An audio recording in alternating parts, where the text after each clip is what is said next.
Hey kids, welcome back to a February bonus issue of the CFL Outsiders. I remain, as always, your 100% unbiased, completely impartial, and thrilled to have a guest tonight host, Old Man Shouting at Clouds. Joining me as usual is MJ. Things are really great in Tiger Town right now. Happy to be here. And G. Hey everyone, how you doing? Welcome back. It's February, which means it's Olympics, which we're talking about tonight. So I did wear my Olympic shirt. I wore this back in Canada Day and kind of explained it, but for all the new people that have not been around, we weren't listening to us back in the dark days of July. This is left over from when I lived in Calgary for the 1988 Olympics, and we might talk about that with our guest a little bit later. And it's the Canada flag on the front and all of the other before and after Olympics behind it. So we have Albertville, we have Sapporo, and on the back there's a couple of more. This thing is now, I can't believe it, but it's close to 40 years old and hanging in. So that's not bad. And it's, not from Costco. So that's all right. It looks like a classic. Yes. And as I said, we've got a bit of an interview going here. The GT had to lobby me hard on this one because I think the whole thing of it is a pretext. It's just so that we get 2 Calgary fans on the podcast and they can outnumber us now. But our guest, Ken Childs, who tells me has never been to a Calgary loss. They've won every time he's been there. And he's here to talk to us a little bit about the connection between bobsledding and the CFL. So where do we go from there? Do you have something you'd like to start with, Ken, or do you want someone to throw a question at you? No, I also did not get this at Costco. It was this is by far the best Indigenous people's hoodie out of all of them. Their best logo by far. Got to agree with that. A little disappointed that we're not having as good of an off season as Hamilton is. Well, I don't know. Hey. Yeah. And winning the off season gets you nothing, as we know. Yeah. True. I understand you got some time. You're going to talk CFL with us as we go through the rest of this, too. Yeah. I'll hang out. I got nothing else. I put the dog to bed a while ago. We're hanging out. Good stuff. Well, here we go. This is basically the rest of this is going to be free agency with one other tangentially connected thing, and that's the fact that the salary cap has been raised again this year. It was announced last week. I believe the league revenues went up $10 million, which translates under the deal with the CFLPA to another $220,000 on the salary cap for every team. So it's going to be $6.26 million now. And I forgot to go back and double check for certain on this, but I believe that's about $750,000 that it's come up in the last 3 or 4 years. So that's really good to see. The more we can get these players paid, the better chance we have of keeping the good athletes. So that's the news. Anybody got any comments on it? I mean, personally, I pay the guys. It's the way you're going to keep them around, right? Your top guys are going to get their money, right? You want to see especially your mid-tier guys that maybe aren't getting all the snaps, but are getting a bunch of the snaps. It's, you want to keep them around. You want to kind of keep them on the same team for a little bit longer too, when you can. And I think being able to pay them a little bit more gives them that opportunity. Yeah, I wish there's a couple things that I'm not. One of the notes that I did read was that there's also a $50,000 allowance per team for veterans for training camp expenses, and that's nice that that they're able to, because a lot of them are coming in and bringing families or trying to figure out and not necessarily our training camps in the city where you're going to be playing, like Saskatoon this year for the Riders, Guelph for Toronto, so on and so forth. So Kingston last year for the Redblacks. So it means that they have to pay somewhat, other expenses. So that's good news. And I think that it's going to be great if we get a new contract, television wise, the money goes up again, and as well, hopefully at that stage, the salary cap goes up, and I'd like to see some minimums go up again for the first year players. I think rookie salary base would help a lot, rather than just the top guys getting, if they took and chopped that off and gave the rookies another 15 or 20 grand and made it even more enticing for some of the U.S. players to come up as rookies, it might get us to keep that talent level higher yet. For sure. And those guys that are like, first year, they're on the practice roster. Those guys are hustling. They're taking the bus. They're they're stacked in apartments, and it's not conducive to professional play. I mean, CFL is not the only league with this problem. MLB also has a very similar issue with their farm teams. But if we could raise the floor a little, it's fun to talk about, Rourke and Alexander getting paid, but these guys also need to be getting paid. Yeah, exactly. I mean, you mentioned JT, the Americans, getting them to come up here, but more than that, even I'm trying to think of the names now, but there's been at least two I can think of, one lineman and one other Canadian prospect that ended up either just not signing with a team or retiring halfway through the first year just because they could make so much more on their university degree. So yeah, if we could get that bumped up to something that gives them more of an incentive, it would be great for the game. Absolutely. And speaking of how they're spending that money, this is our free agency frenzy issue. We're now into the legal negotiating window that's on. So some of these ones that we've got are ones that are committed but not necessarily signed. And I've put together, going through it all, between the CFL tracker and the reports that have come out from CFL and from 3 Down and whatnot. And I think it's about as close to what we can get as is real right now. If any of you know that I've made a mistake on anything, please speak up. And I think what I'm going to do is, there's a lot of information here. The CFL tracker doesn't even have the most up-to-date information. There's people being signed and the CFL tracker hasn't even updated. Yes, that's why I was looking for the other sources too. And it has some that says reportedly signed with, and so who knows? But I think this is solid information. And like I said, there's a lot to go through. But what I figure I'll do is I'll go through team by team. I'll give you the kind of the highlights of what we're seeing, and then we'll have a bit of a talk about how did they come out of this? Are they stronger? Are they weaker? What's the big loss? What's a big gain? That sort of thing. Sound fair? Absolutely. And I just want to say thank you for doing that, because I knew somebody would, so I didn't bother. The lazy gene shit was kicked in, and I just went, somebody will take care of it. No. It wasn't near as hard as I thought. Sad handwritten notes that are mildly illegible. So I'm glad there's a little more. I've got a full color coded spreadsheet here. Perfect. Somebody was going to do it. I love it. The information may not be right, but it looks good. I was trying to scroll through Blue Sky to see what happened. Yes. Yeah. Well. All right. So we'll start in the East with Montreal. Montreal had 23 free agents, and at this point there's 14 of them that haven't re-signed with the Alouettes, and there's 3 that have signed other way. So they've lost Dylan Wynn, Darnell Sankey, and James Letcher Jr. And then the other names, there's not a lot of big names in there. The 2 that the quarterbacks, Bethel Thompson and Caleb Evans, are non-signed with anyone at this point, but Sean Thomas Erlington and Sean Lemon are also still sitting out there. Lemon says he still wants to play. Yeah. Now, they did have Marc-Antoine Dequoy retire, saying it's a bit too much on his body. And that was dramatic. Yes. That was dramatic because he signed. And it was splashed everywhere. And I was like, good. I never saw that. Yes, he signed. He said he got what he wanted. He signed a year contract. And then at 2 a.m, he had signed that night, and then in the morning he decided to retire. Danny Machocha said it completely shocked him.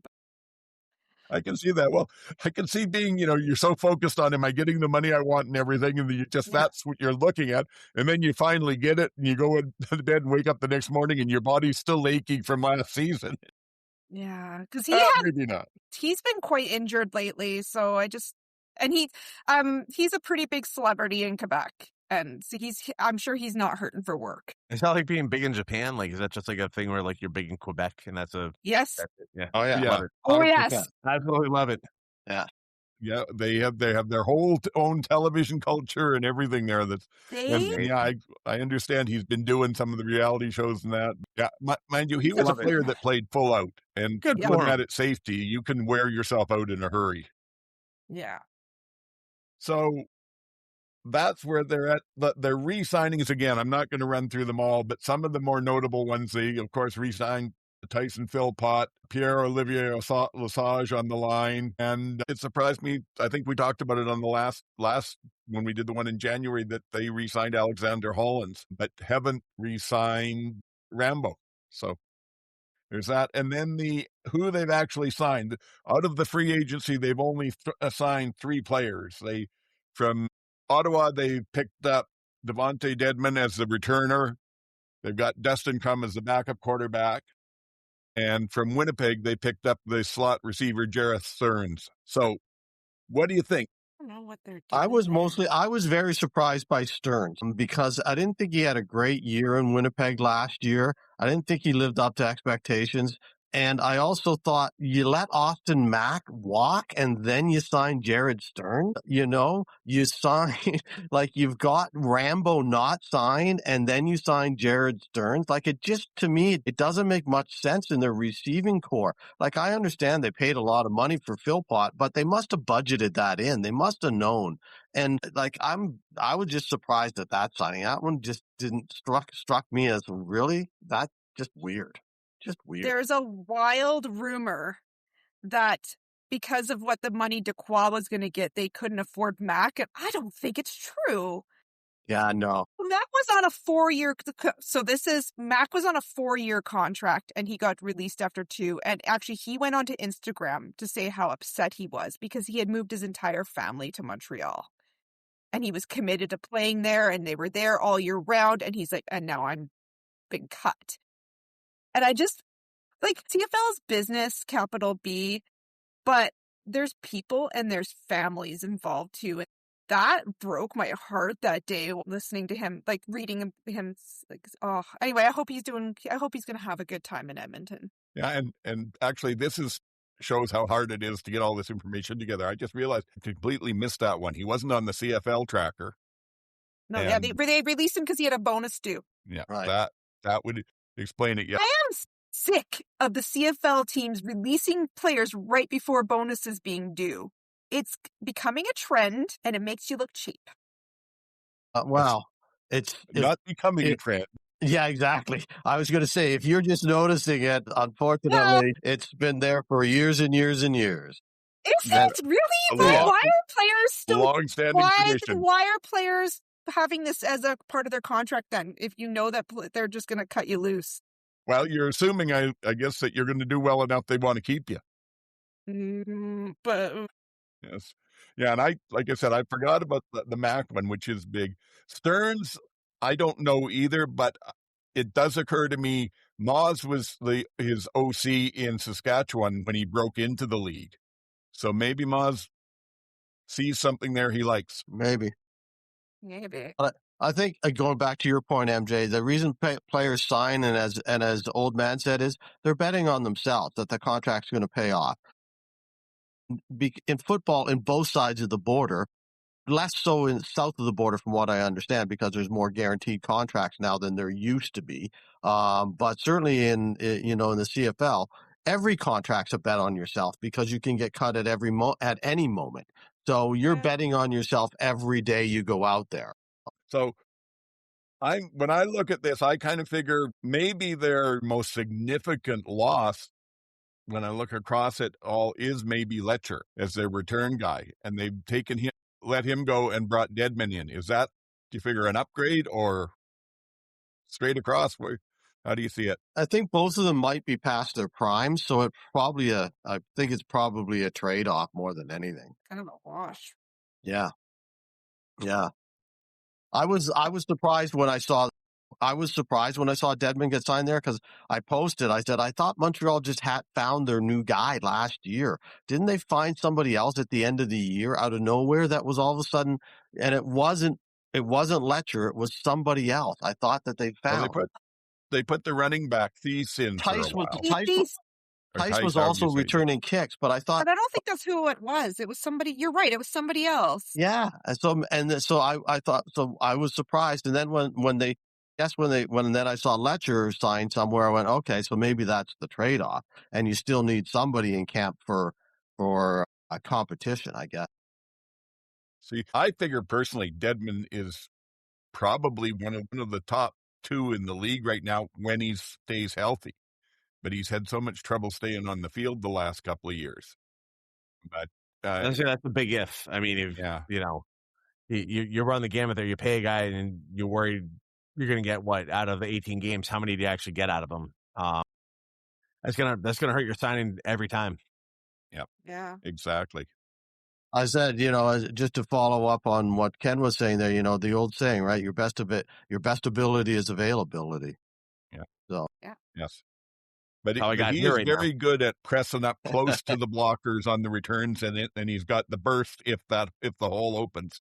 So I thought that was a bit of an upgrade. Anything else worth talking about, or do we move on to? Yes, I have two items.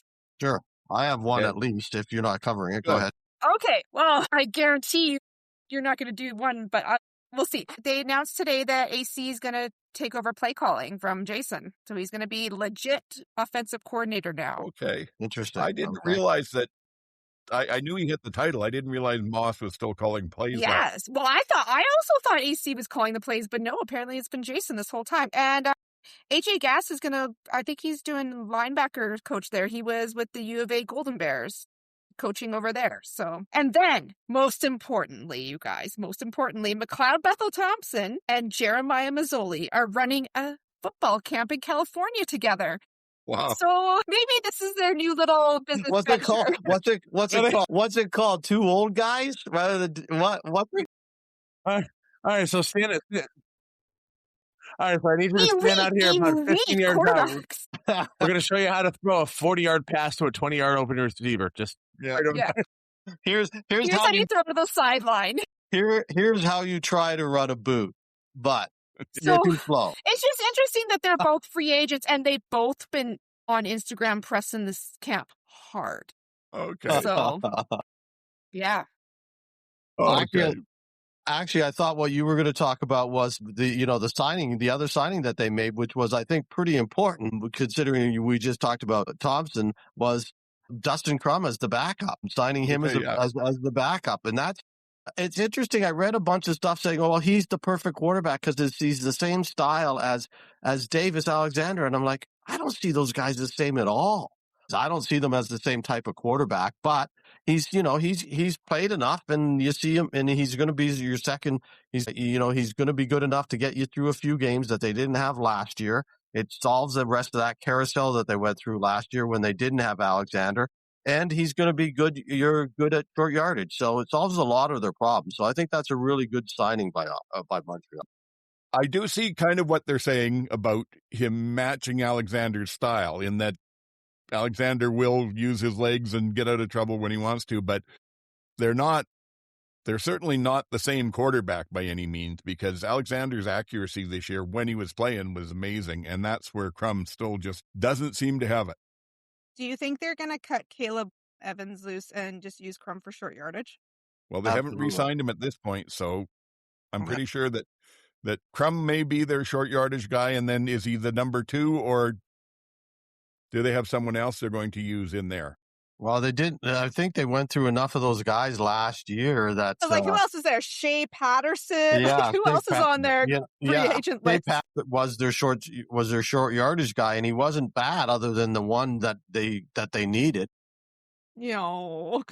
But poor guy. other than that, he did relatively well. So maybe they keep him around as short yardage, and Crum is strictly number 2. But I don't know why you would do that again. You might as well let Crum do both, and then have a third guy as a developmental guy rather than Shea Patterson, who what his top is, and you've already reached it. So what? Sorry, can we sidebar for a second? Did you see Tommy Stevens and Farhan get into it with Farhan about short yardage QBs? No. For what? This whole area in North Carolina, this is the Tommy Stevens fan club home of North Carolina. Okay. So there's a jersey in the closet right now. Oh, cool. I'll go get it if I need to. Okay. Well, Tommy comes out on top here. So Farhan was talking about how they're we shouldn't have short yardage QBs because it's taking away from development of other quarterbacks. And I was just like, Ticats don't use a quarterback for short. No one says you have to use a quarterback for short yardage. No, the teams are choosing to, but that doesn't mean you need to. And Tommy Stevens was basically like, well, now I know how you feel about me. I am no time for you. Right. I was like, oh boy. Yeah. Well, and I have said for a while now, there's nobody better at that position, at that thing than Tommy Stevens. Just as far as week in and week out, the number of times he'd go in to get a yard and rip off 35 for Calgary for years. Just it's not just get the ball, jump forward. Yes. And when Tommy has to come in and play traditional quarterback, he can go in there and play that position just as well. Yeah, he's not going to play it as well as like a VA or Fajardo or any of those guys.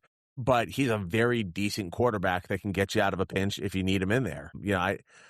I don't think someone like Tommy Stevens takes away from anybody. If anything, he's just another quarterback in the room. If you're carrying three, you usually got your number one guy. You got your number two guy who's kind of your development guy. And then your third down guy is just its own thing. And if you look at it as your own position, Tommy's absolutely in the right on that, 100%. Yeah, and you're right. There is a definite art to that. I remember back when Fajardo first signed with the Riders, and he was the backup behind Collaros before Collaros got hurt right away. But in that first game, when it still looked like Fajardo was the backup and going to be their third string guy, the commentator, I think it was Suter, talking about the fact that during the week, as they were doing their interviews, they asked him about, was he happy with the third string? And he said he ended up giving him a half-hour lesson on how you run third string. So it's a lot more to it than just fall forward. Well, and look, Cody is a starting QB now. Yeah. Well, he was from that game on, because that was the game where Collaros got rocked out and he picked up the season. And, well, I guess he's been a backup for a while last year, but you can't knock him out. Yeah, I think the knock on them is they're not being used and they're not being shown that they can actually throw the ball. If Tommy Stevens was given the opportunity to throw the ball, but he just isn't, or it hasn't been, and I don't think he ever will. Even Strevler has never really been given a full opportunity to throw the ball. So those two guys are the leaders and the best two at it. They haven't proven that they can throw the ball accurately or at all when they can make throwing decisions to be a full-on quarterback. So that's where the detriment comes from. But if you had a guy like Fajardo that was at that time able to do both, then certainly that's not a detriment, and that guy can be whatever you want him to be. But that's why Tommy Stevens why he went to, when he put a thing out saying one of the reasons he wanted to go to the Riders was that he wanted a chance to show he could be a traditional quarterback. Obviously, it didn't work out that way. He ended up in the exact same position he was in Calgary.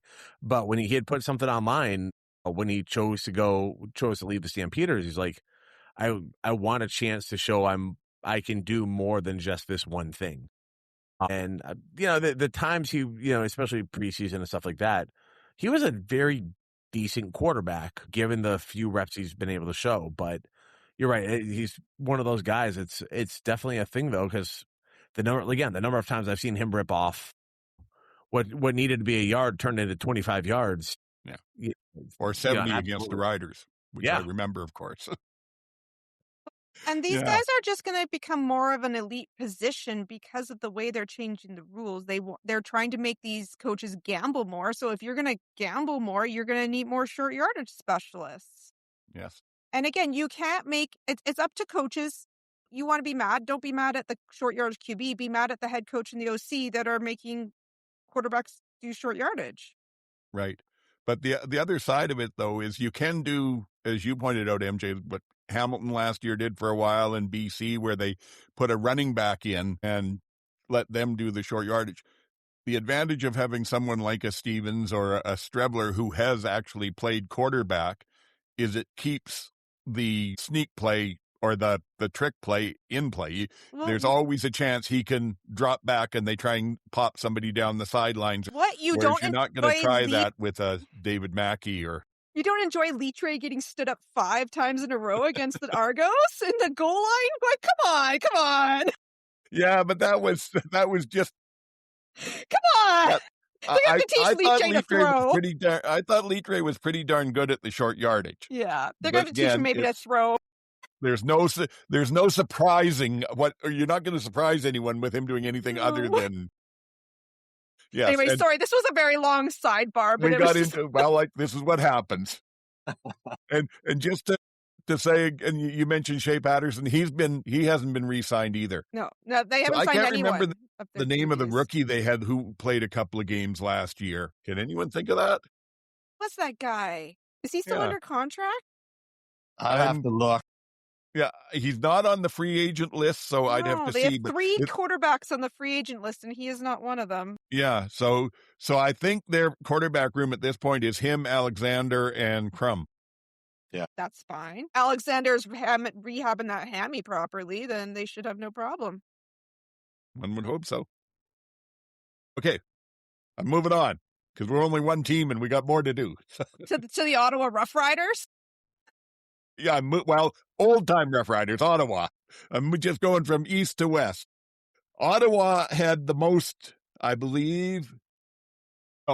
Ottawa had the second most free agents available. They've got a lot of people they're not bringing back. There is 24 of them that they haven't re-signed. Ryan's cleaning house. Yeah, exactly. And most of what's there is not necessarily big names. Braylon Addison, who hasn't got a sniff from anybody yet, was kind of surprising. But Kenny Onyeka, who was with the Redblacks, a Canadian edge rusher, went over to Hamilton. Darius Pickett and Robert Priester both went back to Toronto. Dedman, like I said, and Crum went to Montreal. And who's the last one here that I should have, but don't? So, no, I see what it was. Yeah, so that was basically about it. Only 5 of their 24 that they did not re-sign themselves got picked up anywhere. They did extend another 10 of them. And again, not a lot of necessarily big names in there. Michael Wakefield is probably one of the biggest ones. And Justin Hardy. They also picked up, though, these guys were They signed a million people. Yes, they were the most active in free agency. They signed 2, 4, 6, 8, 10, 11 people so far. So from Hamilton, they got the running back Greg Bell and linebacker special teamer Brian Cole the second, I believe it is. Yeah. Winnipeg, they got DeMario Houston and Eric Lofton as a tackle. They've picked up 4 of them from the Riders. A.J. Allen, who is a very good Canadian linebacker.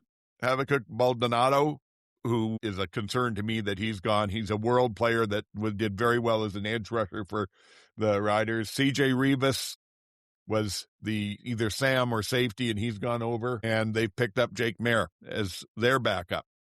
So they also got from BC, Aiden Eberhardt. From Montreal, they picked up Dylan Wynn. And Michael Bordrique, I believe it's pronounced, linebacker that I didn't really recognize the name, but they got him out of Edmonton. So there's where they're at. They're down, a couple of linebackers and a couple of receivers, but they've picked up those. How do we feel about them? Trevor Harris made a post on Instagram with the Ottawa Roughriders thing and said, just move the team over. Well, that's how it was for the Stampeders for a long time, too, where Toronto kind of became almost like Calgary East for a bit there. Well, yeah. I thought it was interesting that both we talked about this with Pickett, I think, last time around, and now Priester did the same thing, that 2 of their key defensive guys went back directly to the Argos after 1 year away from there and went back directly. And as soon as Dinwiddie came over, they left from Ottawa and they left from Toronto when he was there. So again, I wonder how much of that is, we're not playing for this guy. Which is seeing that they were able to sign so many people because there is this little carousel. Yeah. Well, that's just either way.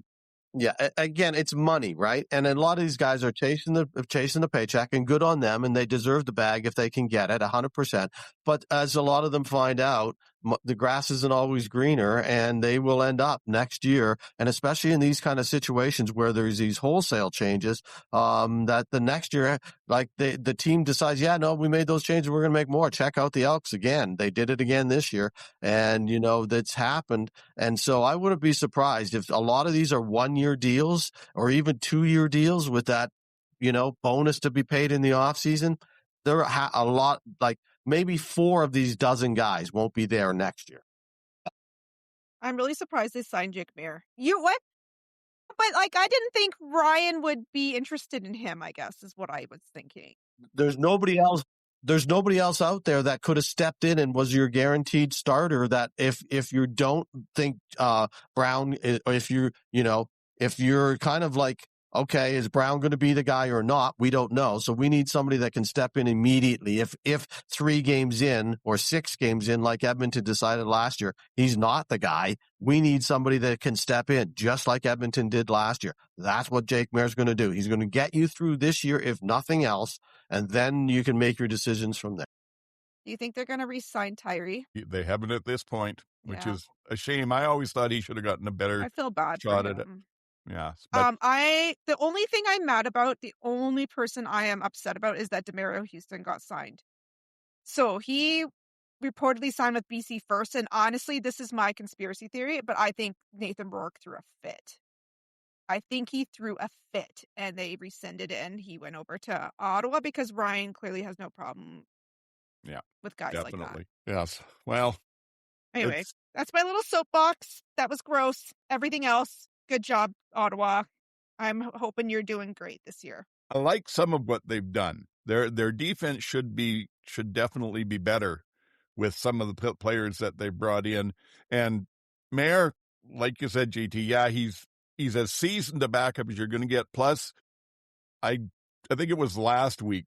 I haven't listened to the 3 Down Guys cast yet this week, but I think last week they were talking about it, and they pointed out that Dinwiddie had left by the time Mayer came to Calgary, but it was just the next year. So he would have been involved in the whole scouting process as they were looking at him and evaluating, did they want to bring him up? So he's probably got a pretty good idea of who he is. My biggest concern with how it's all played out here is they had at best a middle of the road O-line last year. That's where I was going to go. In the league. Yeah, they brought in Greg Bell as a running back and gone away from Stanback. They still have Daniel Adebaboye, who I'm not pronouncing that right. I also just heard out the way that it's being pronounced by most people is wrong anyway. But he's a very good Canadian running back, so you could platoon the 2 of them there. But the only one that I've really seen that they picked up on the O-line is Eric Lofton, who is not a quality tackle Drew in my was opinion. getting nailed last year. He just was running for his life. Yeah, I was with everything that they did. I was surprised. Well, not surprised even before the window that they didn't improve their offensive line or that they re-signed the entire offensive line, because it's not been a great offensive line. I don't know. Maybe Dinwiddie thinks he's got a better offensive line coach. I don't remember who the new in their staff, if they brought somebody new in with Dinwiddie or if they kept the same guy or not. But certainly it hasn't been a position of strength over the last few years. That to me is the most outstanding weakness they're going to have now. So, and I mean, again, no one's talking about it yet, surprisingly enough, but you got to question, how's your salary cap? It's not like, I mean, like they must have paid every one of those guys, and you had already paid Geno Lewis. You'd already paid, those offensive linemen. You'd already paid some other people. So I don't know how all of a sudden they're able to sign Greg Bell, and that's a big contract. I'm sure he got a decent raise. I'm sure that AJ Allen got the truck because he should have. If he didn't get the truck, why would he have gone there? It's like, yikes. I don't know where their salary cap is. And as we know, salary cap doesn't matter to the end of the year anyways, but nonetheless, it's something. If you're within a certain amount, maybe it's worth going over. It's always worth going over. 100%. Like every team should really, the fine is not right. Like a big deal. Not. But you're also a team, though, that's going into 2 or 3 years with only half your seating capacity. So It's not I like it's just going to be a don't lot of revenues. If they've got the think- pockets to do it, that's great. But what other choice do they have? Yeah, I suppose so. They're desperate, right? They're not. If they don't do anything, they're not even going to need half their seating capacity. Yeah. Yeah, because they that's won't true. have that many people in the stands. And they didn't re-sign the entire O-line back again. Jacob Ruby hasn't been signed by anyone at this point. He may be back. There's a lot of these guys that may be back when they don't sign anywhere else. But And their offensive line coach is Mike Gibson, and he is back for another year. Yeah. Okay. I don't even know who that is. yeah. He's the offensive line coach. All right. Well, yeah, you're right. He's the offensive line coach. Welcome to the podcast. That's the kind of stuff I would normally throw out there. Who have you? This is Okay. Anything else before Ottawa, before I take us ahead again? No. Okay. So we'll slide down to Southern Ontario with the Argonauts. They had, what did I say here? 21 in total. 14 of them aren't coming back. Probably the biggest names are Jean Brissett and Winton McManus, who just got released and then picked up by Hamilton. And Brissett's gone to Calgary, which should make a couple of people happy here on this podcast. everyone is happy here. Yes. He was, as long as he still keeps playing the way he did. He was my sleeper on fantasy last year. I got a lot of points from Brissett. And then, but sitting out there unsigned by anybody yet is still Tavares Daniels, Janarian Grant, Anthony Lanier, Jamin Pelly. And I'm they surprised did, by I Tavares. thought they re-signed Pelly. not from what what I saw on it. But again, I was putting the information together the best that I could. I could be wrong on this. So there's no promises. As far as re-signing people, it was mostly, again, sort of backups. They did go with D'Arcangelo at linebacker, and I'm guessing that's why McManus got released. And then their pickups, they picked up, like I said, Adarius Pickett and Robert Priester out of Ottawa. They got Deshaun Amos out of Hamilton and Jonathan Hurts. Kongbo, D-end out of Edmonton. Amos hurt, guys. That hurts. So who hurts them the most? Who helps them the most? I think it's a bit of a wash. I think again, Amos coming back helps their defense. Priester coming back's a little bit of help, not tremendous. Pickett's a huge upgrade from what they had. D'Arcangelo is going to be fine at linebacker. He was quite good when he played last year, so I think he's going to be fine. Brissett's a loss because they lost Tommy Neal last year, so then to lose another Canadian receiver this year, that hurts them a bit.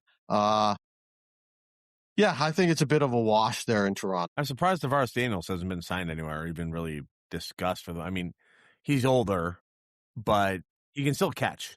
He's still, he's one of those guys. I don't think you put him in for every snap or anything like that, but he's a guy that'd be a veteran, in the locker room that can still go out there and get you yards and get you receptions. And the fact that he's not signed yet is a little shocking to me. Not a huge shocking. Again, he's getting a little older and all that, but still, it's surprising that he hasn't really gotten a look. Yeah, well, he's coming off that big injury last year too, right? Where he only played a little bit, so maybe that's holding him back. He might be one of those guys that we see signed in, as an emergency replacement in July or August type of thing. I wouldn't be surprised. Exactly. He'll be playing this year. It's just who loses enough people quickly enough. It's hard to say with Toronto because they lost a lot of people last year at the start of the year in free agency. And it just, they weren't the same team for a lot of different reasons. So with a new coach and changes in the coaching staff, with Kelly back, maybe, Yeah, they're going to be a bit like Ottawa's going to take, like Edmonton was last year. It's going to take a while for Ottawa to put all those pieces in place and get cohesion amongst all those 12 new guys and a new coaching staff and a new direction and all that good stuff. In Toronto, it'll be the same, but it'll be more of a, what's the word I'm looking for? You just don't know which way it's going to go in Toronto. Whereas in Ottawa, you expect it to happen at some point in time, given the player. There's a lot more variables going on in Toronto than in Ottawa right now. Yeah. The unknown unknowns, as they say. All right. And then, well, I guess unless there's anything else to talk about the Argos, we'll jump over to Hamilton, who they obviously had a good team last year because they were the ones that had the most players signed away from them. They lost a total of 10 players to other teams. Wow. Deshaun Amos. Wow. Yeah. Deshaun Amos went to Toronto. Greg Bell went to Ottawa. Brandon Border went to Edmonton. Brian Cole went to Ottawa. Jonathan Moxey, Winnipeg. Jordan Murray, Brandon O'Leary, Orange, and Taylor Powell all went to Edmonton. So Powell will be the new backup in Edmonton. And then they lost Isaiah Wooden to the NFL. Mm-hmm. So there was quite a bit there. They did sign or re-sign a bunch of. They've got a huge quarterback room because they picked up Ford, but they've still also got Dalagala and Harrison Frost and Bo, of course. And they re-signed Stavros Kasantonis is a big name on there. Brandon Revenberg. One of the names that I was surprised that they aren't, at least at this point, looking at bringing back is Coulter Woodmansey, who I thought was a fairly good lineman, but he's unsigned by anybody right now. I thought he signed in Edmonton. Did they? Probably in Edmonton. They're all in Edmonton. I thought he signed in Edmonton. I might be wrong. It's entirely possible. Yeah. I couldn't find anything saying he was signed anywhere. Okay. Maybe that's how I should start phrasing this. Well, gone to the Edmonton Tiger Cats. Yeah. Don't forget, this is the same CFL last year that during their live draft tracker crashed. And anybody who commentated couldn't work. Too much excitement. Anyway, but so they picked up Wynton McManus once Toronto released him, which will be very good for them because, of course, that's the other name that didn't pop up in there, and I should have thought of it. Their rookie linebacker, Barasak. That's it, yeah. So that'll be a good replacement there. They got Chris Kowski as the lineman out of Winnipeg, and Kenny Onyaka went to them, yes. And Tyson Middlemost and Trey Ford came over from Edmonton. Looks like what I have there. Yeah. Actually, I have Eric Lofton playing in 2 places. One of those must be wrong. I will have to double check that.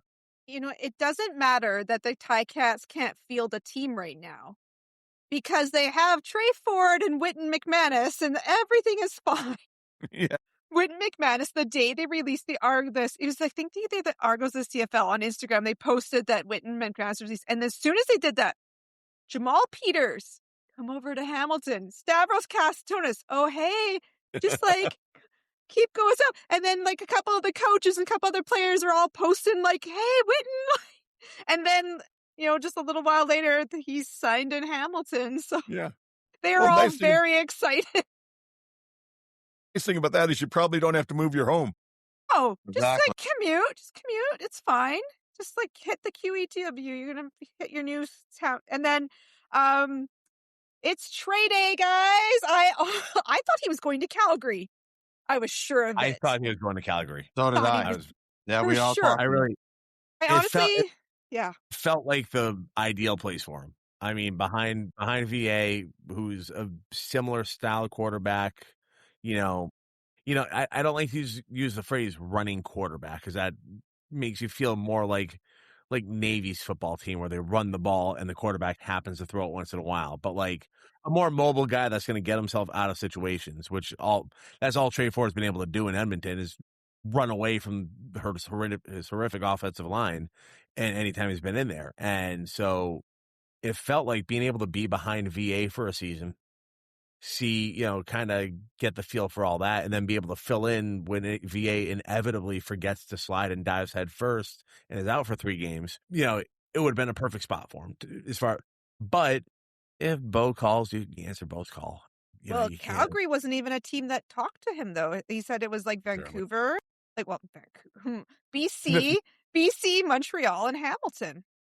No, that's who he said he was most interested in. He said more teams had reached out to him. So we don't know that, but he definitely brought those 3 teams up as his priority. Yeah. Yeah, that quarterback room is big, but he and Bo are quite good friends. Did you guys watch the video where they do their little ride-along interview?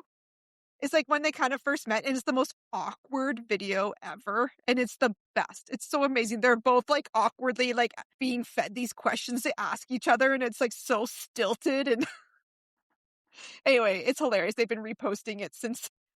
But Of apparently they course. become quite good friends. And I mean, if you're gonna pick between Rourke, Alexander, and Bo, I mean, your best shot of playing in the next 4 years is Yep. with Bo. Yeah, exactly. Yes. It's probably a good choice. Plus, that's basically his hometown, isn't it? Because Yeah, he's his from family, Niagara Southern Falls. Ontario. He played Yeah. Waterloo. Yeah.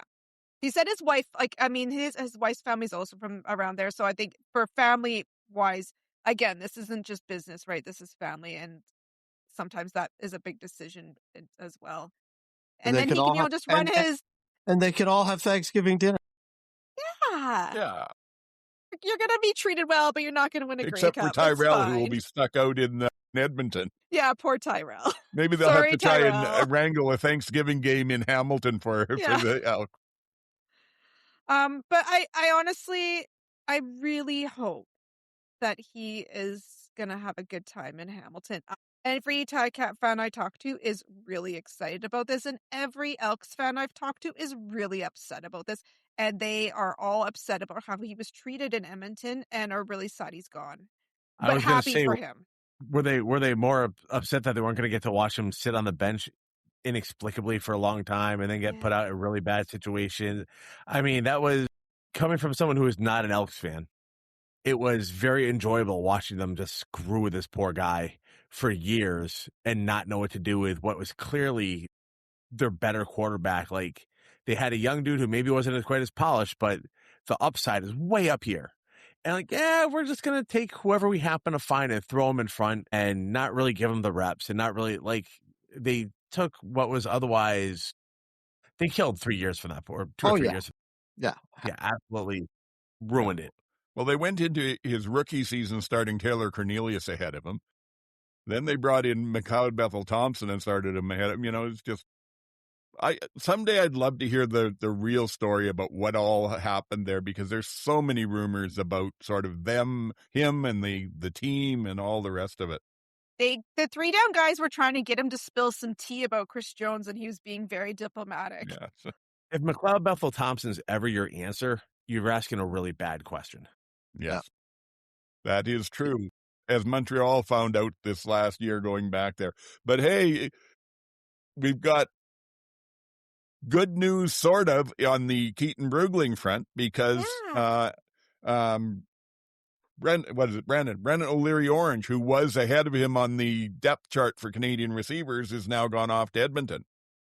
So yeah, he's re-signed, and he's re-signed. Hoping for the best for him. Hope it means a lot more snaps, a lot more targets.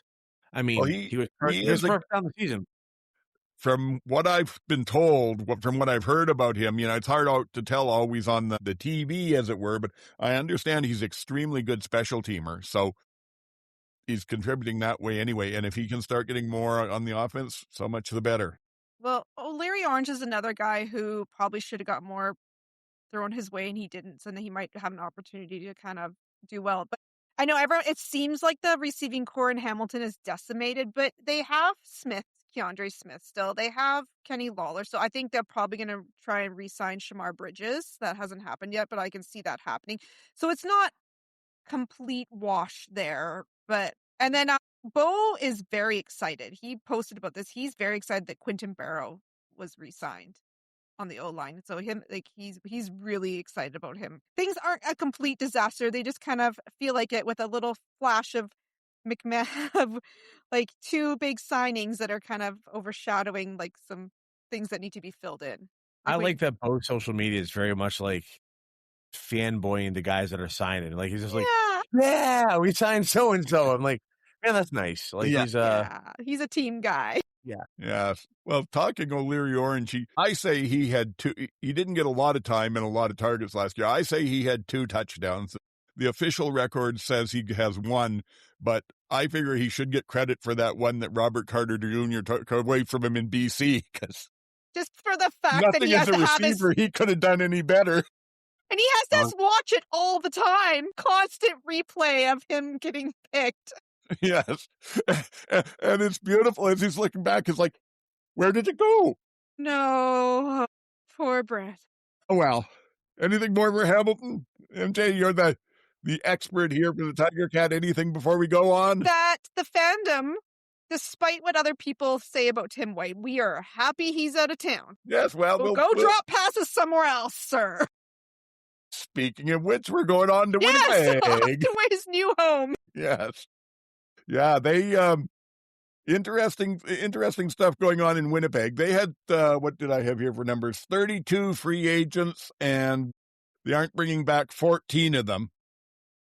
So some big names gone there. We said Kolinkowski and Eric Lofton. Demario Houston, of course, went off to Ottawa.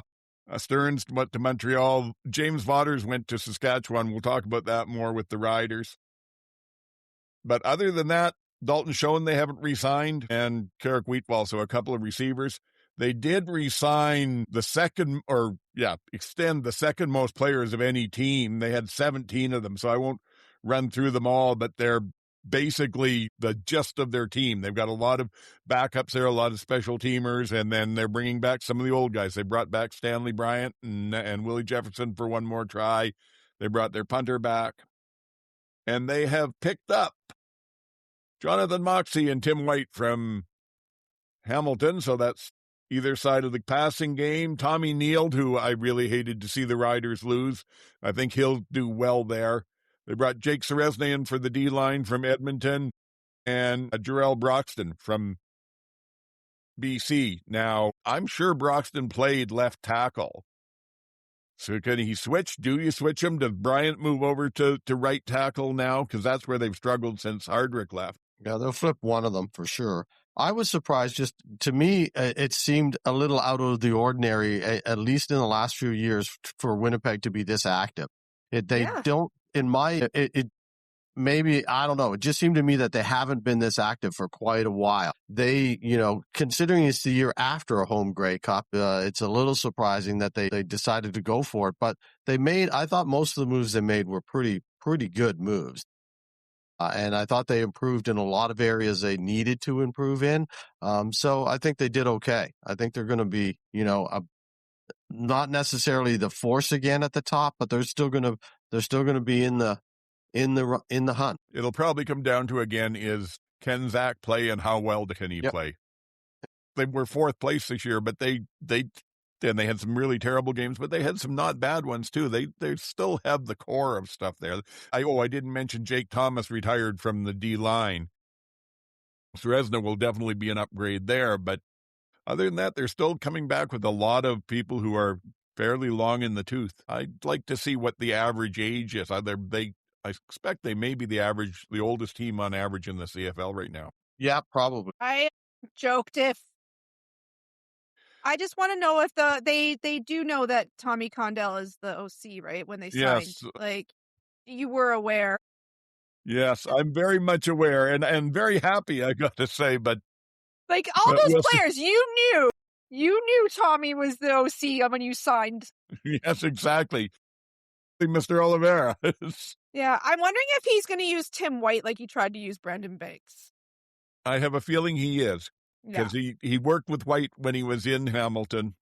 I think that's probably it. And, I don't know what they're going to be paying him. I'm sure it's nowhere near the $300 he wanted last year. How much does each critical drop cost? Again, being the rider guy, a lot of my focus is Winnipeg, and I'm perfectly willing to have them put Tim White in there and have him catch 120 yards on 6 passes, because when they finally get him open the end zone, it'll be ba-ba-ba-ba. It's going to hit him in the numbers and drop. Yep. Maybe I'm being too nasty.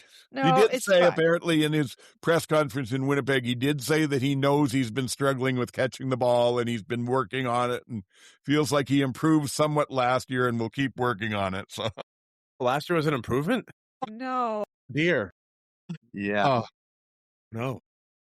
Good luck, Winnipeg. Okay. That takes us over to the Riders, and they did have the highest number of free agents and lost a lot of good people. They 21 of them they're not bringing back, and of those, 8 signed elsewhere, and we've covered most of them already. A.J. Allen, Habakkuk Baldonado, and C.J. Rivas to Ottawa, Malik Carney and Joe Robustelli to Edmonton, Tommy Neal to Winnipeg, and Jake Mayer to Ottawa as well. So a total of 8 people gone from there. The other notable ones I thought that they didn't re-sign are their long snapper, Jorgen Haus, I can't even say it, who's been there forever, and I didn't know they even had another one in the pipeline. So there's that. And then where was the other one? Oh, the fact that they've released Brett Lowther, and they're going to right be going before with his bonus. some new kick next year.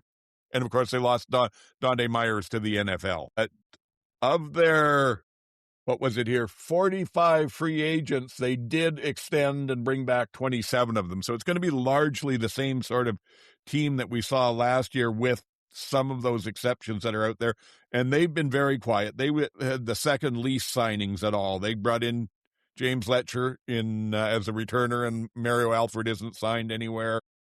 They brought in Josh Woods just in the last day or so from BC at linebacker, and James Vaughters out of Winnipeg. And the big question, that's the part that worries me the most. The rest of them, where they've lost big-name people, Jay Allen is a hell of a Canadian linebacker, but they do have a couple of good Canadian linebackers from the last 2 drafts, and I can see them filling that in okay. C.J. Rivas was very good, but by the end of the season, they'd moved him back to safety, and Brooks, I think it was, or was it Miller, that anyway, was starting in there. So those ones aren't bad, but they're DNs. They haven't brought back Shane Ray. They've lost Carney, and they've lost Baldonado. So hopefully they've got some American kids that they're high on. And if they're looking at Vaughters to replace Carney, I don't think they're comparable players. My opinion. No, I think that proved it in Winnipeg last year, where he just the end of his tenure in Calgary, where he just wasn't the same player that he had been before he left, went south, and then came back and was hot as hell when he originally came back to the Stampeders. Then they got the injury and just never seemed to recover after that when he came back from that. I think Saskatchewan's big thing last year was the depth that they had at every position, and I think that's what they will. They still have good players, and I think they're still a top-notch team. But the depth is going to be tested if they have any injuries, right from quarterback on down, because now you've thrown all your weight into the kid behind Harris, and if Harris gets injured this year, you don't have Jake Mayer, or you're relying on Tommy Stevens, and go show us that you can throw the ball. So it's going to be, it's Jack Cohn, the quarter, right? So maybe he's going to be that good. Maybe he is the next Davis Alexander that's just been developing in the pipeline, but we don't know that yet. So I think, and there's a lot of that same type of thing in a lot of positions. Whereas last year, you just felt like it didn't matter. The guy gets injured, they got another guy behind him. This year, I wouldn't necessarily say that's the case. And if they run into injuries, they could fall. They could get into some trouble. Yeah. Is how basically I see the Riders. I agree with you on that. We'll see. They did, like I said, they do have players that are stepping up, but who's behind them some more? And not to beat a dead horse, but again, it's that D-line, because come to think of it, the other thing I didn't mention is Micah Johnson retired and became the D-line coach. They finally re-signed Mike Rose just pretty much either as or just after the negotiation window opened. But yeah, so you're down 3 DNs and your best defensive tackle. That's a rebuilding program there for as far as that line group goes, in my opinion. And sorry, what was the number that you said at the beginning of how many free agents they have? Didn't they have the most in the league? They had 45 of them. They extended 22 of them. They had 45. They had free agents. I thought like there was their whole team. Yeah, basically that's your entire team. That's not good management. I mean, I was thinking.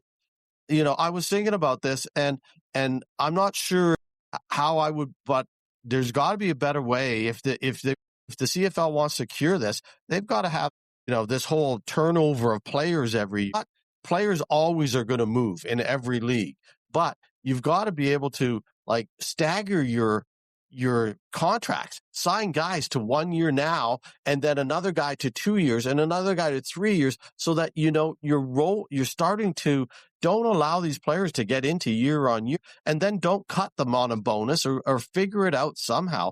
But if you're going to go in with 45 guys that are all going to be free agents at the end of the year, to me, that's just not good management. Sorry, that's not. Yeah, it is questionable. I will say this, when you look at it, part of it comes from the amount of depth they have, because a lot of the people that they're letting go, that they either haven't re-signed or couldn't re-sign, are ones that they'd brought in the year before and didn't work out. They had Sean McEwen, they had Philip Gagnon, both brought in last year. McEwen missed the whole season. Gagnon missed a big chunk of it. Sean Bain Jr., who got hurt a year and a half ago, and they didn't really use him last year like that. Shane Ray, who they did bring in on a 1 year thing last year, but he's getting older. So there's a lot of that involved too. If they hadn't had so many injuries last year, they wouldn't have had as many people on the roster at this point. But it doesn't take away from what you said. That's an awful lot of people to have to be trying to negotiate with. Yeah, and I'm not picking on them in this case. I'm just saying, as an example, it just shows you, and that to me is, it could be said. It doesn't matter which team it is. I think that GMs in the league, GMs across the league, just have to do a better job so they don't put their teams in this kind of position. Yeah, I mean, they were the highest at 45, but Edmonton was the lowest and had 19.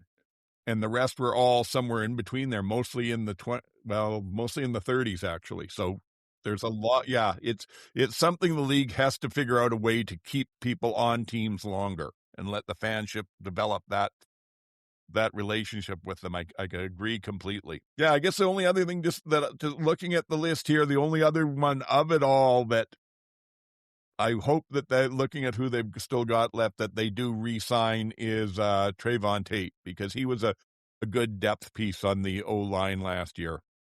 But anything else? Okay, we're going north to Edmonton then. Edmonton had the fewest free agents. They had 19. Let's see, they managed to re-sign or extend 5 of them. They had 13 that won't be back this year, and 5 of them have gone to other teams. The Michel Borderic, I think it's pronounced, is the linebacker that went off to Ottawa. Devondrick Bynum, who I think was a DB. I didn't even recognize the name, but he's gone down the road to Calgary for you guys. Happy with that. Yeah, yep. Seresna went to Winnipeg. Jonathan Kongbo went to Toronto, and Middlemost and Trey Ford, of course, went off to Hamilton. And then as far as pickups, it's the Edmonton Tiger Cats. Yeah. Because they got people back from them. They got Jordan Murray, Taylor Powell, Brandon Bordner, and Brandon O'Leary Orange, all from Hamilton, and then Malik Carney and Joe Robustelli from Saskatchewan.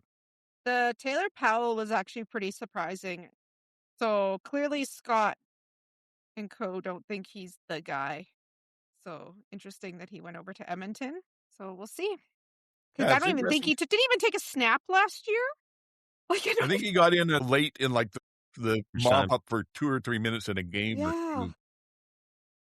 I think if I remember it, I think there was a game that Bo got rocked a couple of times, and with about 5 minutes left, they had a good lead, and they put, because he was the guy. He's the guy that Bo got benched for a couple years ago, and now he's out of town. Yeah, and again, I wonder if it's a little bit of money and a little bit of opportunity. I mean, again, he may feel like Cody is more likely to go down or get injured. Cody's talked about retirement more than Bo has. Bo just signed a 2-year deal. Cody was talking about not even playing this year.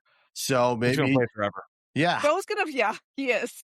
So he might have just felt like this was a better opportunity to have a team, in 2 years. And what's his name? The GM there was with him in Hamilton, so they know each other, right? So Ed's just finding all his guys. Yeah, yes. Ed's been busy. Yeah, and the thing is, there's a possibility that he might have been the best quarterback on the market this year. Mayer gets more points or gets more notice because he started as much as he has, but he's also showing that he's got a definite ceiling in both Calgary and Saskatchewan now. So Powell could have a huge upside. Yep. Exactly. Yeah. Well, I hope he does well there, because he could be another Casey Priggers. You never know. That team can't have another bad year. No. And interestingly enough, a lot of the people they brought in last year are not coming back again. Gregor McKellar they haven't brought back. The one outside the ones that they lost, like Cerezna, and they're not bringing. At this point they haven't re-signed Dunbar or Curly Gittins Jr. That doesn't matter. Or Arkell Smith. So they're looking at replacing basically very close to their whole receiving core. And so far, what do I see here? They brought in Brandon O'Leary Orange and Joe Robustelli, who again could have a lot of upside, but hasn't had a lot of chance to prove it. And when they put him into Keyshawn Johnson's spot in Saskatchewan when Johnson was injured, he made a few nice catches, but he was nowhere near as productive as you would have hoped. Yeah, so their big star their big star guy is going to be Austin Mack. Absolutely. And right, if he's not injured. But yeah. I still maintain they need at least one more big name guy to come in. I mean, Robustelli might be that guy, but yeah. And the thing with Mack is he played with Fajardo in Montreal when he had his great season. So, and his numbers were fantastic. But to me, it felt almost like invisible numbers. Everybody was talking about how well he was doing and look at all this. And obviously the stats were there to back it up. But watching him in the games, he made some very good plays, but he didn't seem to have the impact I would have expected from what they were talking about for the numbers he was putting up there and how much they were supposedly leaning on him. Maybe that's just me, but it's also more than a year ago. So, I'm lucky if I can remember any of it. Yeah, no, they obviously, they must feel like those guys that they brought in late last year are going to develop again a little further along the line, because they did bring in a couple of guys late last year. Edmonton, as I said earlier, when you sign all those free agents, you tend to churn them at the same time, for the next year or two, and then a few of them stick and become core, but a lot of them are churned. Yeah, well, and if you look at it, they only extended 5 players. So wasn't all that much for it. We'll see where they go. That takes us down to, I guess, the part that half the podcast has been waiting for, the Stampeders. So they had 27 free agents. They are saying goodbye to 16 of them. Nobody else from the team, no one that they've left unsigned has been picked up in the CFL, but of course they lost Hutchinsons and Roberts down to the NFL. And other than that, the names don't surprise me that much. They brought in Lorenzo Malden at the end of last year. He didn't pan out. Haven't re-signed Dominic Rhines and Kyle Wilson at linebacker. But other than that, there's not a lot that I was seeing that looks to me like it's going to hurt them. They did extend a good number of players here, 10 of them Clarence Hicks, Eric Brooks, people that were starting to really show up last year. Thomas Jack Corgela on the line there. Who else? Merkilde at the linebacker, who looked very good in the start of the season. Diedrich Mills, Derek Moncraft, and Jodfrey Onyeka, who picked up at the corner last year when once they had Green go down and played quite well. So, yeah, they lost the two big people on the front end of that defense, but otherwise they're looking quite good. And as far as who they brought in, like I said, Devadrick Bynum from Edmonton, and then Dejon Brissett and Dante McMahon from Toronto. Yeah. I don't, I'm looking at the list right now of like everyone that's re-signed and all that, and the people that are kind of gone not re-signed, I'm not going to say anyone's going to be not missed per se, but I feel like they really, by and large, hit short of Malik Henry, maybe, like everyone else kind of. You look at him, Logan Bonner, I guess, kind of as a third stringer or whatever, maybe. But, they re-signed Clark Barnes, just kind of right down the list, anyone you kind of expected them to resign to keep a core of what was generally a very good team, they kept most everybody. I don't see a whole lot of names that are. I don't see Gary Johnson Jr. leaving being a problem. The guys that are going, I don't generally see as a problem. Really, last year's team was VA remembering how to slide away from being a very good playoff team that had a shot at maybe winning the championship. But if we could just remind them to stop diving headfirst in everything, maybe things go a little better. He's always going to have that bit of a gunslinger mentality. So you need a couple of guys that can go up and get a ball. But, looking at who they've re-signed, they re-signed all the guys they needed to re-sign. Are they going to re-sign Rhymes, do you think? Yeah, Rhymes is the only guy that I think is the most obvious on that list that probably could be re-signed. But one of the names that people aren't talking about is Reggie Beggleton. Reggie's coming back and he's ready to roll again. Well, yeah. So that's like a huge signing, having him come back, because he was out all year. If even looks like he can play, they will let him play. They just haven't re-signed him yet, and nobody's going to re-sign him until then. So I think he's still a wild card. I don't expect him to happen, to be honest. I don't think he's coming back, but Reggie's definitely coming back, and that's a huge addition. I would like to have Dominique Rhymes back. I really would. I was surprised that they signed Tevin Jones again instead of Dominique Rhymes. I would have much rather signed Rhymes than Jones. You think that was a money thing? It might well be. It might well be money. I don't know what else it could be. Because there's a few years between them. Yeah. Not a lot, but I think there's about 3 years. There is, and there's a few smarts between them too. Or I should say, Dominique's got them. I'm not sure Tevin Jones does. I just saw him drift around way too much last year. We talked about it during the season when I was on my rants. And he was he just drifted too much. He made great catches but there was too many times he missed blocks and too many times that he just wasn't there. So Dominique Rhymes never misses a block. So I was like, that's a guy I'd prefer to have back. But anyways, hopefully they can still get him. But I agree with Ken that the if you look at the list, there's really not. I think they've done a really good job. And it's interesting, that they signed Bynum. You talked about it earlier. Old man, that people were signing players at the minute the window opened, and they signed Bynum the minute the window opened. It wasn't like it was any way for a guy that, again, people went, who? Why? They must see something there that they wanted that guy. And if you go back and look 2 years ago at his statistics in Edmonton, he was all over the backfield. And he had like 6 or 7 interceptions, if I remember correctly, that year. And then he got injured last year and didn't play at all. So I think he could be a sneaky good signing. I think Brissett's a really good signing. He's not Alfred Fast, but he's got pretty good hands, and I've always been a fan, so I think he's a really good addition. And so, and I think Mac Mahone, if he can get back to the level that he was 2 years ago in his rookie year, that's a nice little backup at probably not much money for Diedrich Mills. So as to offset Mills a little bit. So I think, they didn't do much, but they did nice things. I'm pleasantly surprised. As always, you don't expect them to do much. And when they do, it always seems to backfire anyways. So I'm just as glad that they didn't spend a lot of money. Yeah, I think that they've really, it's almost been kind of an uneventful offseason, which could always go one of two ways.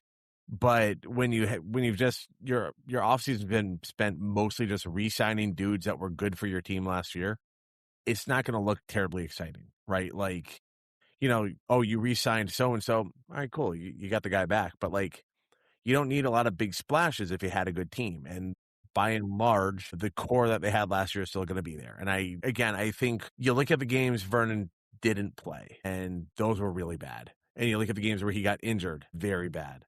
When he was healthy and on, that team was just about unstoppable. I mean, I was in the seats watching them absolutely run over Saskatchewan. As long as they don't get Ottawa 15 times in the rain, they're going to have a really good chance. Yeah. It is infuriating that you could keep beating Saskatchewan over and over and then get to Ottawa and be like, man, I don't know what to do. And like, how do you lose to the worst team over and over? And I realized like one of those games was definitely on the schedule. Like, when they were up and VA got hurt, it was kind of a throwaway game. Like, okay, we can afford to lose that one. Let VA have the extra week, feel better or whatever. But then like VA, I think he came back a week too quick. And I really the team wasn't the same for a few weeks. And then they kind of got back on a little bit of a roll toward the end and, whatever. But yeah, with the couple of guys healthy here and there, that was a very, very good football team. And if you bring most of those guys back, you generally still have a very good football team. Yeah, and one of the things last year was VA was in his head and injured, and then in his head at the same time that Flo got injured. So your two key guys were out in that stretch for 3 or 4 games where they faltered there in September, October, late September through early mid-October. And then VA got his head back together and they played well again into the playoff. Flo, I just saw that interview on Stampeders TV, and he's talking about being back for the beginning of training camp. Like a lot of people are saying Labor Day, and he's saying, no, I should be ready to go for training camp. So that would be a huge difference. That's, and even if they're both wrong and they settle in the middle sometime in mid-July, that's still because, we know Labor Day doesn't mean as much as it used to because it's 3/4 of the way through the season now. So if you're back by middle of July, you still have half the season in front of you to, that makes a huge difference. And one of the other things, I don't know if it's just because I follow the team, but it does seem like they're making a ton of signings. Like guys, like new guys bringing into camp. They've been very, very active. So that's also, to me, says, we're building our own core. We're not necessarily retreading a whole bunch of guys from the league. Right. And I think it'll be interesting to see who they sign over the next week or two as the big names have come off, because we talked last year on the pod about the fact that the biggest problem they ran into was just a lack of depth at positions. They were a world beater team with their starters in there, but as the injuries came up, they didn't necessarily have the plug and play pieces to make that work. So yeah, you don't need to be signing big names for that. You're looking at picking up good, solid people either out of the States, like you say, signing from there, or through this or through the draft. And I think that they look in good shape if Flo is back. The only thing that worries me about that is sometimes you get the stuff where they say, I'm coming back early, I'm going to be ready. And you look at like Keon Hatcher 2 years ago in BC, came back partway through the season when he probably should have been out, had a nothing burger of a year, and then with another offseason of rehab was fantastic this year. So I hope that they don't let Flo push himself in too early, if you know what I mean. Yeah, no, absolutely. And he didn't sound like it didn't sound like it was one of those, I'm coming back or else. It was more of, I think I'll be ready. And so it was an interesting way that he put it, because even the interviewer for Stampeders TV was like, whoa, you think that? And he was like, yeah, I think that. So it'll be interesting. Is PJ throwing yet? We don't know. They don't know. That's a big question. But I'm not as stressed about that. Again, I was on the Stamps fan board, and I said, because and a lot of guys are stressed about that. And as I said when we talked about it during the game, after the game last year, I was very impressed with Josh Love in the moments that he played. I thought he had a rifle of an arm, and I thought he controlled the play, and I thought he controlled the huddle really well. I thought he looked pretty good. So I think he can be and now with a second full training camp, he can step in. I think he can be an adequate backup if PJ Walker either doesn't come back or doesn't come back completely enthusiastically. If he comes back just because he wants the money, then what's the point, right? So not that he needs the money, I imagine, after a few years, but maybe he does. That's another spot where if they're looking at who do we pick up and sign and see how they look through camp, I wouldn't mind seeing Tyree Adams get to Calgary. That's interesting. Yeah. Because he is smaller but similar style to BA as well. And he's been given very little chances. He had the one game to start before he got injured and then didn't get another chance for 2.5 seasons, and then they take him out halfway through to pay tribute to a retiring quarterback. That was awful. If anybody deserves a chance to go somewhere and actually maybe get something, do something, it's him. Retiree. Yeah, I think for whatever it's worth, I think the Stampeders are on the right track. And like I said, even when I look at sort of who they're re-signing, there's some very good names in there, but there's others that are just, they're the best of the second ones that they have, the best of the second stringers, and they're letting an awful lot go. You know, people talk about Malik Henry, but we really haven't seen him play in forever after the injury. They know better than us if he's got anything left in the tank. So if they're not signing him. Yeah. And they did re-sign Divine Bailey Scott yesterday. So Yes. I think that I that's a really good depth piece again. And so it's nice to see. I was glad to see that. They've got a lot of Canadian strength in their defensive backfield. Mm-hmm. Yeah. Because there's the three that we mentioned, and I can't even think there's a fourth one there, but there was Green and Onyeka and Bailey Scott, and then probably the best of them, and I'm drawing a blank on them. Anyway, so I guess we'll jump on to the last of these now. Oh, we'll be definitely splitting this into two podcasts because we're 2.5 hours. What happened? Goodness. Okay, so that takes us to BC. BC didn't, they had 26 free agents. They signed an awful lot of them. They re-signed 16 of them, extended 16 of their free agents.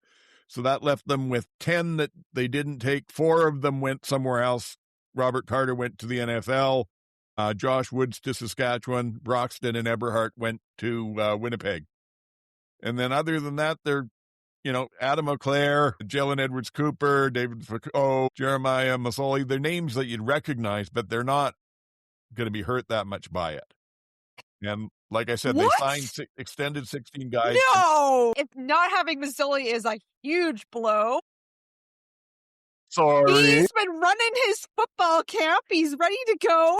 He's looking for his replacement. Anyway, and yeah, as far as free agent signings, they've done nothing within the window here. They picked up Sankey after he got released by Montreal, and they picked up Isaiah Cage, who I don't think even played last year. Yeah, I don't think he did either. Think he was in it. So, yeah. So they're basically running back what they've got. And, how much of that is because they're paying a quarterback just shy of $700,000? And who do they get? Like Broxton was the one piece of a really not very good O-line that you could count on. Well, they did re-sign Allen, the guy that they got from the Argos last year, who was injured on and off throughout the year, right? So that I think that they feel like that's an upgrade.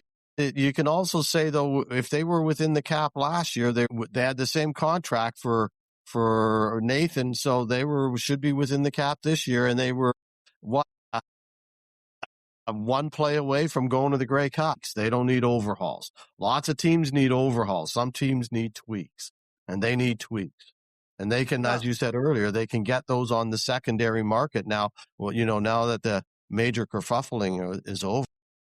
Yeah. Most importantly, they've re-signed Chase Bryce. Yes. Yeah. Very important for sideline continuity. Yes. Be interesting to see what they do with their third down short yardage stuff. Yeah, well, Masoli was doing short yardage. He was, and Mackey, who I don't think is back either, if I remember right. Bryce is not trusted to do short yardage or throw. He must just stand on the sideline watching. He's a great clipboard guy. Yeah, he's really great with the clipboard. But yeah, so they're gonna, I don't know, but they are gonna have to figure their short yardage out. Yes. We're nasty people. If you somehow happen to listen to this, Chase. Sorry, Chase. You're a far better football player than I ever was. I'm not standing on the sideline with a clipboard, so there you go. Exactly. And even though you may not be making big money, it's more than I've ever been paid to play football too. So. It's true. Okay, so that kind of wraps this up. I'm so excited for free agency to open on February 10th. Yeah. Well, the one thing that bothers me is, like you said, GT, they had a free agency window that opened whenever it was, 2 weeks from now. And they said, there's too much tampering going on, so we have to open this negotiation window where you can legally talk to people, which is a great idea. And now, at 2 minutes after the negotiation window opens, teams are talking all about, oh, we've agreed with these 6 people. So it's still going on. They've just pushed it back. Yeah. Again, though, as we also talked about, technically, you're right. And I agree with you. And as I said before, it also happens in every league. So there's nothing you can do about it. And technically during this window, you can still negotiate with other teams, right? If you've reached an agreement, another team can still swoop in and you can back out of the agreement, as we saw in a couple of cases early in the week. So it's not, well, it's almost a fait accompli. It's not 100% that all these players are going where they've been reported to be going. Yeah, so I guess that's the one part of it I wasn't thinking of, because otherwise, like I said, why not just leave it where it is? If people are going to negotiate early, they're going to. But I would like to finish with just one thing here, roundtable on each of the teams, sort of 2-word answers, or 3 choices: better, worse, or unchanged than they were going from the end of last year to with the rosters they have at free agency. Better, worse, or unchanged. We'll start with you, MJ, and then we'll just work around until we get to me on the screen here. So it'll be you, and then where do we go from there? I think Ken and GT and then me. So Montreal. I think for a minute they're a little bit worse and they have a bit more work to do. Yeah, agreed. Not better, but not terribly worse.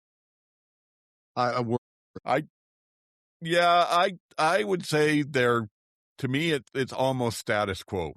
I don't see them having improved or fallen back a whole lot. Ottawa, same rotation. You go, MJ. I don't even know, because it's like basically an entire new team. I think that they can't be worse, so they has to be better. That was my answer. Exactly. Can't be worse. Technically, I guess they could, but it's not going to be. They're either going to still hurt to watch, or they're going to be more fun to watch. I can an answer. Yeah, well, Yeah. love it. That could be the one of them. It may be. Personally, I think they're better, partially because of the free agent signings, but mostly because of the coaching change. Full respect to Bobby Dice, but doesn't have the coaching record that Ryan Dinwiddie does. So, Yeah, they'll be okay. Then we have Toronto, who Dinwiddie left, and where are they at? Better, worse, the same? They're the same, I think. Yeah, they're the same. Oh, skipping people. Yeah, agreed. Yeah, You're so excited to be like, yeah. I mean, take that, Argos. pretty much the same, but it's the Argos. I honestly couldn't care less. Yeah. And this may be personal bias on my part, but overall, I think they've even dropped back a bit further. I think that there's yeah. Anyway, this is supposed to be one-word things. Hamilton. So, again, this is kind of like the Wizard of Oz. Pay no attention to the man behind the curtain. Look at Stavros, Whitney McManus, Trey Ford. Don't pay attention to like all the drama. They're a little bit worse-ish right now. I think they need to do some work to shore up some lesser-known positions before I can say that they've improved. I think right now they're the same, different, but still the same level. Right now, a couple more additions, better, because if anything, they got Trey Ford backing up. Yeah. I think they're worse right now because of Greg Bell. I don't know what they're doing in their backfield, and that unless they can find another Greg Bell. I mean, I don't know if they have one, but at this point, I think that's a pretty big deficit. Yeah, mind you, they didn't use him until after Labor Day, so. When you think about it, they had a hell of a running game after Labor Day, but it was almost non-existent before that. But I agree with you, largely because of him, and then just some of the other pieces that are out there that have gone away. I think that they are probably have regressed a step. And I think part of it is no disrespect to Trey Ford. You know that I've got huge respect for his talent, and I still think that he can be one of the best that's there. But I think right now, if I had to have Taylor Powell or Trey Ford step in as a backup mid-game, I might lean towards Powell. Well, I think I would lean towards Powell. I would have lent towards Powell only because he has continuity in the system. You've got Trey Ford, going into another new system again, right? So it's like a lot of people talked about Nathan Rourke going through 4 systems or 5 systems in 3 years or whatever. Trey Ford's done the same. He's had 5 different coaches, right? Yeah, He's had different coordinators. and none of them have been. If you follow half of what that was a system. The Chris Jones patented system that takes 2 years to learn. And like I said, it's no disrespect to Trey. I think he is very good. But just what I have seen of the two of them, I think right now at this point, if I just had to pick, regardless of the system, I've got to bring them in, give them some time to get acclimatized to it, and move on. Powell just seems a little more steady. Trey's got a lot more upside, but you're just not as sure. They have a steady quarterback, though. That's not what they need. Yeah. Oh yeah, no, I'm just saying comparing the two of them. Yeah. Depending on what happens, I will not have you ruining Trey Ford Day for me. Yeah, no, okay. Yes. And I mean they've got they actually have lots to choose from because they've got Frost and Dalagala too. So they have it's gonna be quite the training camp. They can spin the great big wheel of but quarterbacks. We have all the quarterbacks and none of the O-line and yes. It's fine. It's fine. Okay. How about Winnipeg? I think, despite them scraping into playoffs last year, I think the additions of Serezna and Nield, I think that they've improved a little bit. I don't know. Tommy Condell. I don't know. I'm gonna say it's a wash because I think Tim White and Connie Condell are kind of wash out anything Serezna and Tommy Nield bring to the table. Yeah, I don't know that dropping balls is going to help anybody. So I'd say at best they're the same, if not worse. Yeah. I think they're better, but because of the 2 linemen, one on either side of the ball, I think that makes them better. Those were their positions. And I think they weren't, their receivers weren't great last year to begin with. So adding another bad one doesn't make that much difference. Yes, exactly. And I'm kind of where you're at. If they're going to play traditional Winnipeg football, what they've played the last 5 years, putting Broxton on that line and still having Brady Oliveira running behind it should make them better. As MJ said, the wild card is Condell. Does Brady become basically a blocker and an outlet receiver? Anyway, but okay, so we're both going better on that. Saskatchewan. So they released Lawther, so they have to be better. Even though they won Grey Cup. I want to say the same. Part of this better because they didn't re-sign Kadeem Carey, and I'm grouchy at anybody that doesn't re-sign Kadeem Carey. So I want to say at best the same. Yeah, but he's coaching now, right? I know, but still, that's not the point. Yeah. They gave him a spot to play. Yeah. He'd have played. Yeah, exactly. I'd rather see him on the field than coaching. Yeah. So a little bitter part of me says, yeah. Mind you, that was an ugly injury he got too. So I can see after that maybe.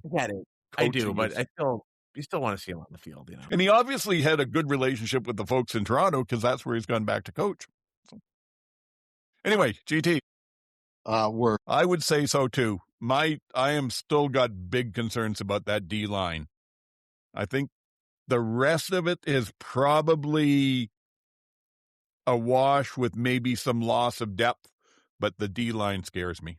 I hope that, and the fact that how much do they actually allow the new defensive coordinator to be a defensive coordinator? If he gets the full thing, could be better, could be worse, but a lot of their sacks came from defensive scheme too. So I've got question marks. Edmonton. The Edmonton Tiger Cats. So the Tiger Cats, despite being first in the division last year, were not a good team. It's just because McLeod Bethel Thompson and whatever happening in Ottawa and Toronto was going on. So they were just there by default. I think Edmonton's kind of at a wash because they are working on their receivers, but I still don't think they have a superstar receiver despite Austin Mack being there. Hopefully he does better with Cody. Is Cody going to be able to even play for a full season? I think I would say they're kind of the same. They were bad last year. They're bad this year. Still the same. I agree. I don't see them winning the division, but I think they're better. I like the moves they've made. I think they've shored up some of the areas that weren't working so well for them. They've fleshed out some of the choices in last year's free agency that didn't work out so well for them. I could see them being a playoff team this year. Mind you, it's going to be very tough to be a playoff team in the West next year. I think all 5 teams are playoff teams in the West. Yeah. And it just depends on where There's you land. another crossover Yeah. coming. Okay. No, it just depends on where you land. It's going to be that close. Yeah. To tell you the truth, I think a big part of it will come down to injuries. 100%. Who gets hurt bad in key positions and who carries through. Because, yeah, at this point, I don't think I'm a homer saying it. I don't think it's a lock, but I would say that there's a reasonably good chance that the Riders end up the top of the 5 and a fairly good chance Edmonton ends up the bottom of the 5. But with that said, there could be 2 points in the standings separating them. Okay, so what about Calgary? Yeah, maybe GT's prediction that everyone's going to go 9-9 might come true. Yeah, it could happen. Calgary, I think we kind of talked about they are kind of just retrenching everyone, and I think Brissett's a good addition. I think right now they're kind of the same. Yeah, I'd say the same, but that's not bad. It's not bad because it wasn't bad. Yeah, I think last year's team was very good. I think this year's team's going to be very good. Yeah, you can not change a whole lot and still be very good. So, Yes. Yeah, I'd say the same, but in a good way. I think they're good. I think right now I say worse. I think they lost with Hutchings. That's a huge loss on the defensive line that they haven't replaced as of now. So right now I say worst.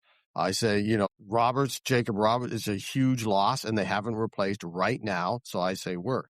Damien Alford is a huge loss that they haven't replaced right now. So I say worst. Potential, the same. Yeah. But right now. Yeah, I think I hate to say this because we're not supposed to always be agreeing, GT, but I'm kind of with you. I don't think they're a lot worse. I think that they're still could easily be a first place team. I think it'll come down to how much does Hutchings especially hurt them, and does Flo get back early enough and perform well enough. If he ends up missing the first 4 or 5 games and they lose, say, 3 of them in this division, that might put you in a tough place early. But the one thing that I do think they have definitely improved is I firmly believe Brissett was the sneaky good deal of the free agency. I think he was the best signing that was out there that was made so far, and I think he'll really do some good stuff with that team. Okay, and that takes us to the end. BC. I don't think they've shored up their O-line to protect their massive high-paying assets, so I'm going to say worse. Yeah, I'm going to say worse as well. Plus Jeremiah Masoli, not there. Jeremiah Mazzoli. There you go. Yeah, exactly. I got you. No short The X yardage. factor. There's no short yardage Yeah, happening. I think generally speaking, worse, but then also no Jeremiah Masoli, worse. Yeah. Yeah.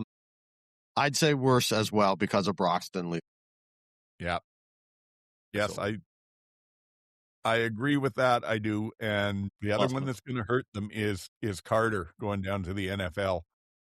I mean, he made some fantastic plays, and that defensive backfield was a little bit shaky at times, and there's been no movement on it. I mean, they brought in TJ Lee at the end, and everybody's saying, well, he made it a lot better. He made a bit of a difference. I don't know, but yeah, I think we're going to see another season of them winning games 435. There's at least a couple games there where the receivers bailed out the quarterback by making some absolutely insane catches. And if he's got to keep, eventually that's going to catch up.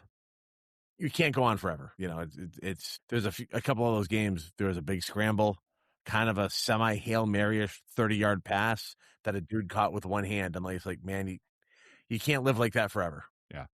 And it's as good as a quarterback as Nathan is, and he is a fantastic quarterback.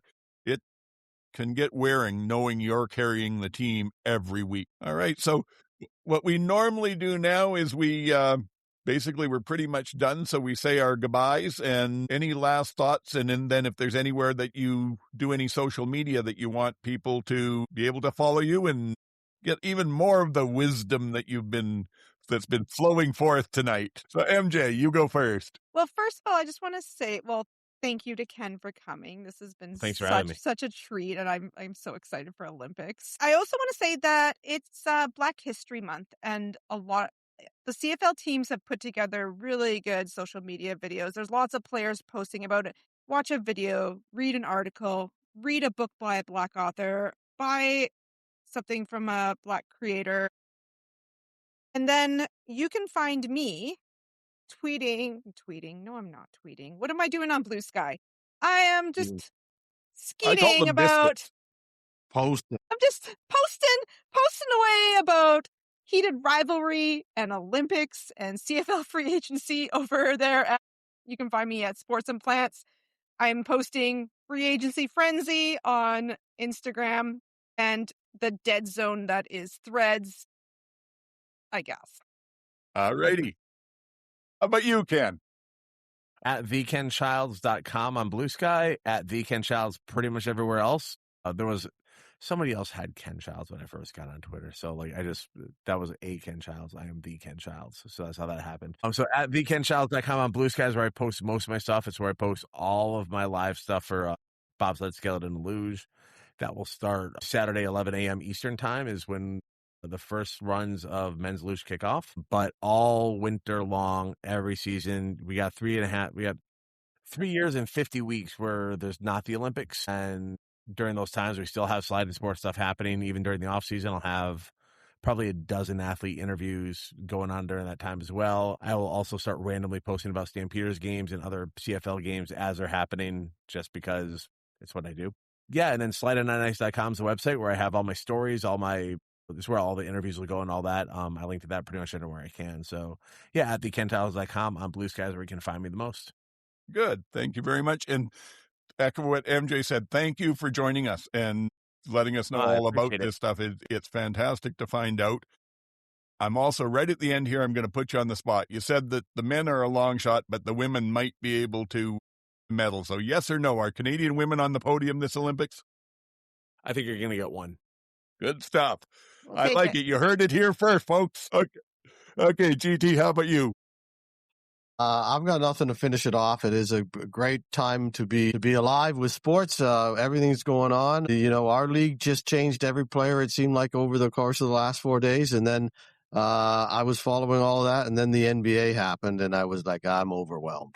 So if you haven't followed that, it makes the CFL look like nothing, because the amount of movement there is unbelievable. Anyway, that's me. And I'm at GT Barnum on Blue Sky. And occasionally you'll find me there, and that's the best I can give. Okay, thank you much for another week or another month there. And I, of course, am Old Man Shouting at Clouds. You get me on Blue Sky at oldman-sac.bluesky.social. The show is on X and on Blue Sky. And so long since I've been doing this. We were on Instagram now, all as the CFL Outsiders, and Threads now as the CFL Outsiders. You can also catch me on the CFL subreddit as Old Man Shouting Clouds. And please, on any of those spots or right here, if you got something to say, leave a comment. We love to hear them. If you haven't subscribed yet, now's a great chance, because we're probably have 2 more of these monthly ones, and then we'll all basically be back into the preseason and going every week again, and we don't want you to miss any of that. You know, we feel we are so concerned about you and making sure you get your weekly dose of the best football podcast in the universe here. So that's about it. Until next time, for our special guest Ken, and for MJ and GT, this is Old Man saying, get the hell off my lawn.